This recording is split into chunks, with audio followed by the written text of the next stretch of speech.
Hello. Today we are going to be talking about the full moon in Cancer, which is happening on January 3rd, 2026 at 13 degrees. This lunation is happening at 5:02 a.m. Eastern Time, so make sure to check your time zone. And for a little bit of background, if you're not familiar with working with the moon, we have a full moon and new moon cycle.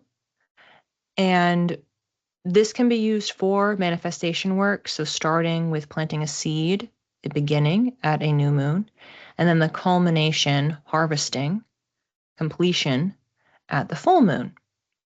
If you aren't using it for manifestation, you can just think about these markers as resets or checkpoints for your energy. But if you do want to understand it from the astrological lens, I will be talking more about that.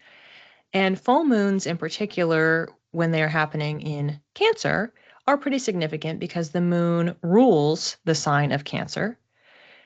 And you have a sign that is already emotional, intuitive, a nurturer, has to consider self-regulation. And then you have the heightened energy of a full moon weaving together. So this is a day that you want to definitely take it easy. Going back to the moon cycle, the last new moon that we had in the sign of Cancer took place on June 25th of 2025. That was at 4 degrees. So you can go back to that date in your calendar, your text, your notebook, your journal, your email, wherever. And if you did a manifestation ritual, just look back at those notes. You can also look back at anything else for context. If you didn't manifest, you could still look back at what you were doing, what you were up to, what was happening in life, what was presenting as a beginning. Because for the full moon and the ritual that you could do, or the checkpoint that you can have, it's reviewing the last approximately 6 months for what has come into your life. And in particular, you would want to look at this area. So a natal chart is divided into 12 slices for the 12 houses. And you would look for Cancer, and specifically 13 degrees. So it'll be approximately halfway through, but you'll be able to get the exact breakdown if you pull up your chart in one that shows the degree points, not just here's the general shape. You want one that actually has the degree points. Find 13. And that corresponding house, which will be in the center of the circle in that slice, that is the life area where you are reflecting. What have I learned regarding my emotions or intuition about boundaries, caretaking? Am I pulling back, on doing more for others than myself? What's my relationship with self-care? These are some general questions that you could ask specifically about that area of life and or maybe the people involved in that area. And you can express some gratitude for what you have achieved, what you have received, what you have learned and grown in and grown through. Because emotions are heightened, because this is a highly intuitive moon in general, you'll want to rest because a lot of things could come up. Your energy, your emotions. You'll want to hydrate. This is a water sign, cardinal water sign. So make sure that you are chugging some water.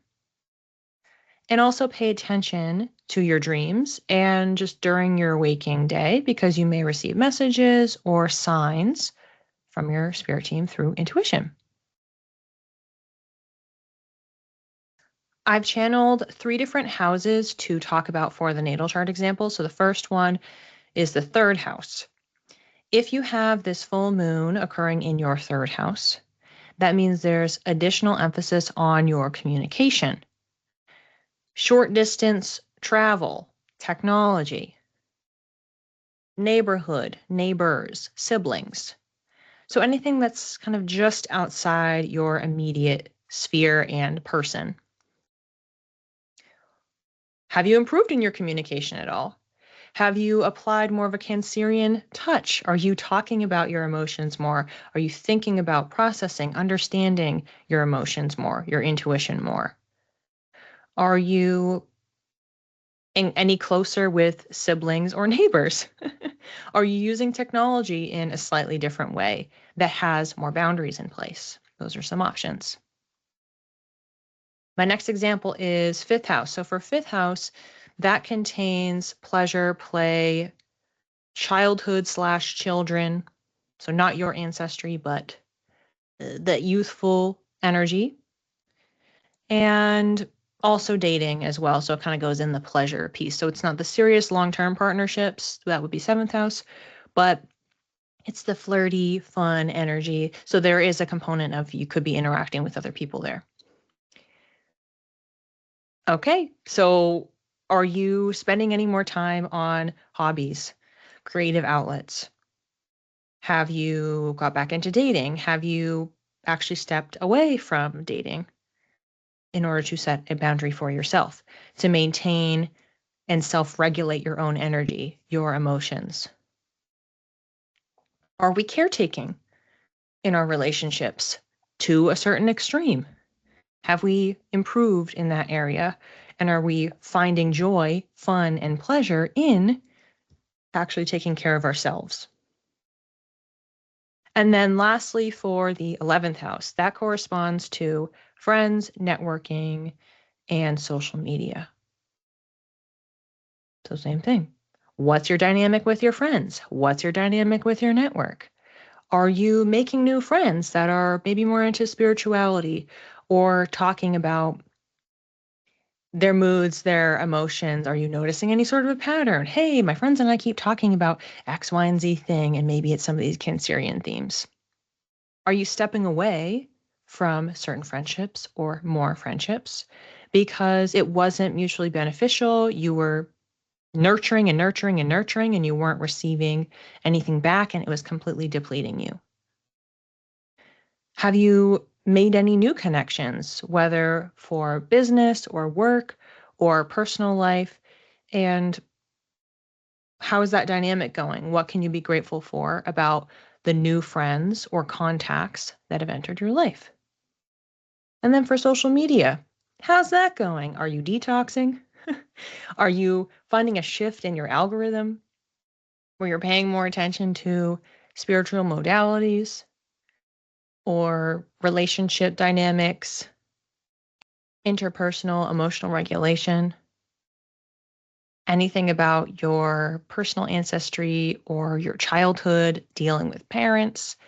There could be themes. The thing that's popping in as I'm talking about this is this, it's like parts therapy, like things like that.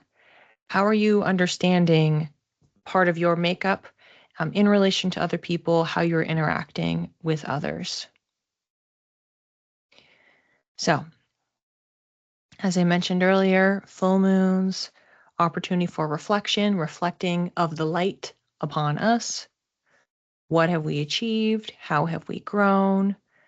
Through the lens of Cancer, through the lens of that specific house that we're talking about.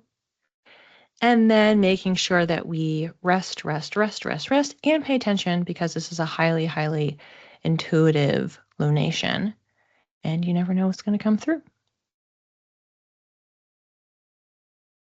I have my first live week ahead reading class on Monday, the 5th at 10:30 a.m. Eastern Time. I'll be using tarot cards for that. So if you would like to join me live, you can go over to my Insight Timer, sign up for that, add it to your calendar. And then I will have the abbreviated replay on YouTube. But if you go, you have an opportunity to receive a free mini reading. If you haven't watched this week's reading, because we are most of the way through, it's not too late. You can circle back to that in my feed and leave a comment or send me a message with how it's landing for you. All right, I will see you in the next one.